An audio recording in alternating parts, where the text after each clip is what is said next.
Hello friends, स्वागत है आपका करियर प्लेटफॉर्म में। और इस वीडियो में काफ़ी इंपॉर्टेंट एस्पेक्ट को डिस्कस करूंगा मैं। एक जॉब की पोस्ट है जिसको कि AAO कहा जाता है, यहाँ पे असिस्टेंट ऑडिट ऑफिसर। देखिए ये पोस्ट काफ़ी रिप्यूटेड पोस्ट है। जैसे कि मैंने देखा जब मैं यहाँ पे रिसर्च कर रहा था इसके बारे में, तो मैंने जब आर्टिकल्स वगैरह पढ़ा तो मैं यहाँ पे जो है थोड़ा सा दंग रह गया कि इसकी जो पोस्ट है, इसकी जो पावर्स हैं, ये सारी चीज़ें इसमें काफ़ी डिफरेंट है, काफ़ी ज़्यादा रिपोर्टेड पोस्ट हो जाती है। इसको जो है डायरेक्ट अपॉइंटमेंट यहाँ पे प्रेसिडेंट के द्वारा किया जाता है। जो सारी पावर्स होती हैं प्रेसिडेंट के द्वारा यहाँ पे मिलती हैं। कहने का मतलब ये है कि आपको पार्लियामेंट के अधीन सारी पावर्स वगैरह मिलती है। संचित निधि के द्वारा सारे अलाउंसेस वगैरह आपके देखे जाते हैं। 4800 ग्रेड पे की सैलरी है, जो कि सबसे ज़्यादा है कोई भी CGL की पोस्ट अगर आप देखें तो। ठीक है, तो इसके बारे में थोड़ा सा उत्सुकता होती है जानने की कि एक्चुअल में है क्या चीज़, इसमें प्रमोशंस कितने होते हैं, साथ ही साथ इसमें ये एक्चुअल में है क्या, इसमें काम क्या होते हैं और आपकी सैलरीज कैसे डिवाइड होती है। देखिए सैलरी में काफ़ी इंपॉर्टेंट चीज़ मैं आपको बताऊँगा। शायद ही आपने ये चीज़ सुना होगा कि जो सिटीज़ वगैरह होती है, सैलरी आपकी सिटी के ऊपर डिपेंड करती है। सिटी जैसे X city, Y city, Z city, 3 list में बांटा गया सिटीज़ को। तो जिस सिटी में आप अप्लाई करते हैं वो लिस्ट में भी दिखाऊंगा आपको कि जब आप फॉर्म अप्लाई करते हो तो वहाँ पे सिटीज़ का भी प्रेफरेंस पूछा जाता है। तो सिटीज़ के माध्यम से भी सैलरी में काफ़ी इफेक्ट आता है, ये भी चीज़ मैं आपको बताने वाला हूँ। ठीक है, प्रमोशंस पे डिस्कस करूँगा, रोल्स क्या है, पावर्स क्या है, ये सारी चीज़ें यहाँ पे डिस्कस करूँगा। ठीक है, तो वीडियो को आप लोग लास्ट तक देखिएगा। देखिए छोटी सी अगर मैं आपको जानकारी दे दूँ यहाँ पे कि जो एक्चुअल में होता क्या है। देखिए जो आपकी CAG है, एक अपेक्स अथॉरिटी है जो कि रिस्पॉन्सिबल है इंटरनल एंड एक्सटर्नल के जो यहाँ पे एक्सपेंसेस हैं। कहने का मतलब ये है कि जो आपके खर्च हैं, ठीक है, मुद्राएं हैं, जैसे कि सरकारी डिपार्टमेंट में, उसको आपको देखना है, उसको आपको ऑडिट करना है। इन सेंस एक छोटा सा एग्जांपल लेते हैं यहाँ पे। मान लीजिए कोई रेलवे विभाग है, ठीक है, रेलवे विभाग में जो टिकट्स वगैरह बेचे जा रहे हैं, वहाँ पे एक ऑफिस है, वहाँ पे कर्मचारी होंगे। तो उन चीज़ों को आपको जाके इंस्पेक्ट करना, ऑडिट करना है कि खर्चे कहाँ कहाँ हुए हैं, जहाँ पैसे आए थे, चाहे मेंटेनेंस के लिए आए थे, चाहे सर्विसिंग के लिए आए थे, जिस चीज़ के लिए भी पैसे आए थे वो वहाँ पर लगे कि नहीं लगे, पैसे कितने बचे, कितना खर्च हुआ, जो पैसा टिकट से आया, जो कंज्यूमर से आ रहे हैं पैसे, वो चीज़ें सब कहाँ गई। ठीक है, आप किसी भी डिपार्टमेंट, चाहे टैक्स डिपार्टमेंट हो, कोई भी डिपार्टमेंट यहाँ पे हो, कहीं भी आप जाके इंस्पेक्ट कर सकते हैं। एक AAO पोस्ट के ऑफिसर की इतनी पावर होती है। ठीक है, अब चलिए इसमें डिटेल में थोड़ा सा हम बात कर लेते हैं, कब स्टार्ट हुआ और प्रमोशंस वगैरह सारी चीज़ें। ठीक है, चलिए स्टार्ट करते हैं यहाँ पे। देखिए थोड़ा सा आपको बता दें कि जो भारतीय लेख परीक्षा और लेख विभाग है, ये 140 वर्षों से ज़्यादा का इतिहास इसमें हो जाता है। लेख परीक्षा विभाग का गठन 1860 में हुआ था। 1950 में संविधान लागू हुआ था और 1950 में ही यहाँ जो है इसको एक सरकारी दस्तावेज पे कहा जाए तो दर्ज किया गया सरकारी रूप में। देखिए 1971 में CAG को duties, powers and conditions of service के अनुरूप एक एक्ट यानी कि अधिनियम बनाया गया, जिसमें duties and powers of CAG of India का जिक्र किया गया।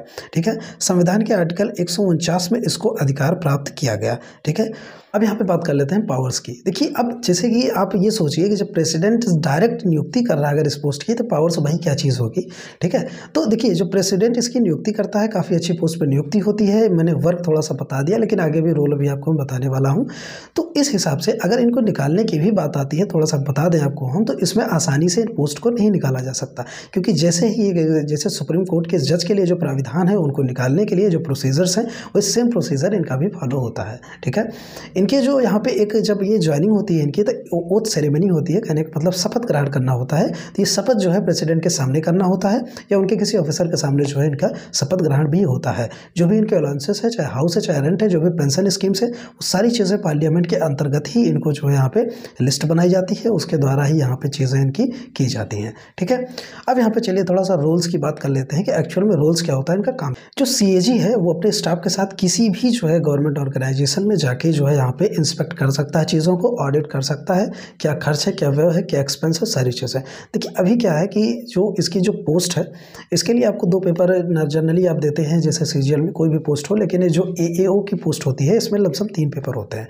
साथ ही साथ डिपार्टमेंटल भी एग्जाम्स आपको देने होते हैं। इसमें क्या होता है कि आपके जो प्रमोशंस वगैरह हैं वो चीज़ें जो है होने के लिए दिए जाते हैं। अगर आप नहीं पास कर पाते हो तो आपको सेम पोस्ट पर फिर रख दिया जाता है, तो प्रमोशंस में काफ़ी दिक्कत आती है। देखिए CAG की जो जिम्मेदारी होती है, वो कार्यालय में, किसी भी कार्यालय में जो खर्च आया था, जो पैसे आया था, वो चीज़ जो है धन बराबर वितरित किया गया कि नहीं, सेवा के लिए कानूनी रूप से उपलब्ध था कि नहीं, सेवा के लिए ही इस्तेमाल हुआ था कि नहीं, मतलब जो भी एक्सपेंसेस है उसका सभी का लेखा जोखा यहाँ पे इनके अंतर्गत आता है। ठीक है, भारत में राज्यों और केंद्र शासित प्रदेशों के सभी रिसिप्ट्स एंड एक्सपेंडिचर्स को भी इनको देखना होता है। किसी भी विभाग में रखे गए व्यापार, निर्माण, लाभ और खाता बैलेंस शीट का इंस्पेक्शन भी इन्हीं के द्वारा किया जाता है। ठीक है, अब यहाँ पे बात करते हैं अलाउंसेस की। ठीक है, अलाउंसेस में काफ़ी चीज़ें यहाँ पे अलाउंसेस में दी जाती हैं आपको, जैसे कि हाउस रेंट हो गया, एचआरए कहा जाता है हाउस रेंट को। साथ ही साथ ट्रांसपोर्ट के भी अलाउंसेस आपको मिल जाते हैं। साथ ही साथ आपको महंगाई भत्ता भी यहाँ पे मिलता है, कुछ परसेंटेज में मिलता है, ये भी मैं सैलरी के सेक्शन बताऊँगा आपको। फ़ोन बिल्स वगैरह मिलते हैं, पेट्रोल मिलते हैं, तो फ़ोन बिल्स थोड़ा जो है लिमिटेड यहाँ पे दिया जाता है। ये सारे अलाउंसेस है, कुछ परसेंटेज में मिलते हैं। तो ये चीज़ मैं आपको चलिए सैलरी के रूप में दिखाता हूँ, और सैलरी में ये भी मैं आपको दिखाता हूँ कि कौन सी सिटी एक्स में आती है, कौन सी वाई में, कौन सी जेड में। देखिए, जो आपकी यहाँ पे सैलरी होती है वो टोटली डिपेंड होती है सिटी पे, city X, city Y, city Z. अब सिटी एक्स वाई जेड हम लिस्ट दिखाएंगे, लेकिन उससे पहले सैलरी की बात कर लेते हैं, क्या अंतर आता है। देखिए, जो सैलरी होती है इसमें जो एचआरए डीए होता है, इसमें ज़्यादा अंतर जो है एचआरए में ही आता है, और सारी चीज़ें यहाँ पे सेम होती है। तो चलिए एक नज़र इस पर डाल लेते हैं। देखिए, सिटी एक्स में बात कर लें और सिटी वाई, सिटी जेड आपके सामने यहाँ पे स्क्रीन पे है। देखिए, अगर बेसिक पे की बात करें तो सिटी एक्स की 47,600 है, सिटी वाई की भी 47,600 रहेगी, सिटी जेड की भी 47,600 है। तो अगर हम सिटी एक्स की बात करें तो बेसिक पे 47,600 है, एचआरए 12,852 है, जो कि 27% सैलरी का है ये। ठीक है, डीए 38% होता है आपका, ये 18,000 हो जाता है। ठीक है, टीए आपका जो है यहाँ पे 4,716 रुपये। तो ओवरऑल 83,000 आपकी सैलरी सिटी एक्स की बन रही है। सिटी वाई की बात करें, बेसिक पे सेम है 47,600, एचआरए में अंतर है, सिर्फ 18% यहाँ पे लिया जा रहा है, जो कि 65 से 68 के आसपास हो जाता है। जो डीए है 18,000 और टीए आपका 47,16, मीन्स कि 78,000 आपकी सैलरी बन रही है। सिटी जेड की बात करें तो यहाँ पे एचआरए में डिफरेंस आएगा, 42,84 हो जाएगा, 9% सिर्फ, और यहाँ पे जो डीए 18 ही रहेगा, टीए 47,16 ही रहेगा, टोटल 74,000 आपकी जो है सैलरी यहाँ पे हो जाती है। ठीक है, तो आपने देखा कि जो डिफरेंस है वो सिर्फ एचआरए में आ रहा है। 9% आपकी सिटी जेड में है, और 9 का डबल 18% आपकी सिटी वाई में है, और सिटी एक्स में 27% है। ठीक है, तो यहीं से सैलरी का डिफरेंस आपका आ रहा है। ठीक है, अब चलिए आपको थोड़ा सा लिस्ट दिखा देते हैं। ये लिस्ट जो है आप देख लीजिए स्क्रीन पर, इसी लिस्ट के माध्यम से जो है आपकी सैलरीज डिवाइड की जाती हैं। तो वीडियो को पॉज करके आप लोग आराम से देख लीजिए, सिटी एक्स में कौन सी आ रही, सिटी वाई में कौन सी आ रही, सिटी जेड में कौन सी आ रही। ये जो लिस्ट टेलीग्राम में भी आपको डलवा दिया जाएगा। अब यहाँ पे बात कर लेते हैं प्रमोशंस की। देखिए, प्रमोशंस कैसे होते हैं इसमें, तो प्रमोशंस पे देखिए ग्रेड पे जो है 4800 ग्रेड पे है जो प्रमोशन होगा। तो ये जो ग्रेड पे होती है आपकी, ये 5400 तक ग्रेड पे तक आपकी जाती है, फाइनल पोस्ट तक आपकी जाती है। ठीक है, तो सबसे पहले जो पोस्ट होता है आपको मिलती है वो जो है सीएजी के अंदर एएओ की पोस्ट मिलती है, जो कि अकाउंट्स, मैंने आपको बताया, असिस्टेंट ऑडिट ऑफिसर की। ठीक है, इसके बाद आपको ऑडिट ऑफिसर की पोस्ट मिलेगी। इसके बाद जो है सीनियर ऑडिट ऑफिसर मींस एसएओ की पोस्ट मिलती है। जैसे मैंने बताया कि डिपार्टमेंटल एग्जाम आपको देना ही देना होगा, तभी ये आपकी जो प्रमोशन है ये लगेगी।